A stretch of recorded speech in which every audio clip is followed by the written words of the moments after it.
अमरावती शहरात अंमली पदार्थांविरोधात पोलिसांनी मोठी मोहीम सुरू केली आहे। नागपूर गेट पोलिसांनी एका आरोपींकडून तब्बल 60 ग्रॅमपेक्षा जास्त एमडी ड्रग्ज जप्त केले आहेत। आरोपीच्या खिशातून, दुचाकीच्या डिक्कीतून आणि घरातूनही हे ड्रग्ज मिळाले आहेत। या कारवाईची सविस्तर माहिती आपण जाणून घेऊया। केंद्र सरकारने सुरू केलेल्या देशव्यापी ड्रग्ज विरोधी मोहिमेच्या अनुषंगाने अमरावती शहरातही पोलिसांनी अंमली पदार्थ विक्री करणाऱ्यांविरोधात कारवाईचा बडगा उगारला आहे। नागपूर गेट डीबी पोलिसांनी एका महिन्यात तिसऱ्यांदा अशी मोठी कारवाई केली आहे। 12 ऑगस्टच्या रात्री पोलिसांनी पाटीपुरा येथील रहिवासी असलेल्या 45 वर्षीय सहीद खान शरीफ खान याला ताब्यात घेतले। पोलिसांनी केलेल्या कारवाईत त्याच्या खिशातून, दुचाकीच्या डिक्कीतून आणि घरातूनही 60 ग्रॅम 51 मिलीग्रॅम एमडी ड्रग्ज जप्त करण्यात आले। सईद खान हा मनपाच्या टिनाच्या शेडमध्ये एमडी ड्रग्जची विक्री करत असल्याची माहिती पोलिसांना मिळाली होती।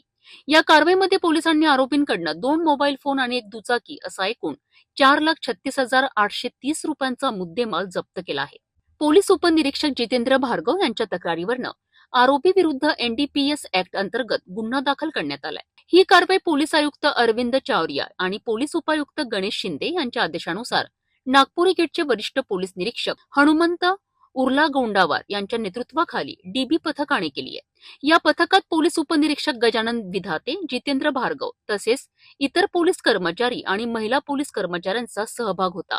दिनांक 12/8/2025 रोजी रात्री 23 वाजेच्या सुमारास डीबी पथकाला गोपनीय माहिती मिळाली की एक इसम हा अंमली पदार्थ एमडी विक्री करत आहे। अशा माहितीवरून माहिती मिळाल्याने डीबी पथक एसआय भार्गव हे हद्दीत ऑलरेडी पेट्रोलिंग करिताच रवाना होते।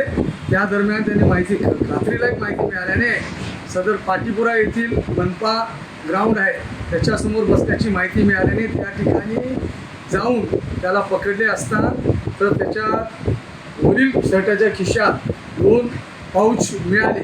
त्यानंतर त्याच्या बाजूलाच ग्राउंडमध्ये त्याची गाडी पल्सर गाडी होती। त्या गाडीमध्ये त्याची डिक्की काढून पाहिली असता त्या गाडीमध्ये सुद्धा 2 पाऊच मिळाले एमडीचे। त्यानंतर त्याचं घर बाजूलाच समोरच घर होतं, त्या ठिकाणी सुद्धा आमची टीम सर्च केली असता एसआय भार्गव पूर्ण डीबी टीम आणि महिला अंमलदार त्या ठिकाणी किचनमध्ये एक प्लास्टिकचा डब्बा, त्यामध्ये रवा असतो, त्या रव्याच्या डब्यामध्ये एमडीची पाकिट एक जवळपास 48 ते 49 ग्रॅमची पाकिट त्या घरात सापडली। अमरावती पोलिसांनी केलेल्या या कारवाईमुळे शहरात अंमली पदार्थांची तस्करी आणि विक्री करणाऱ्यांमध्ये नक्कीच धास्ती निर्माण झाली आहे।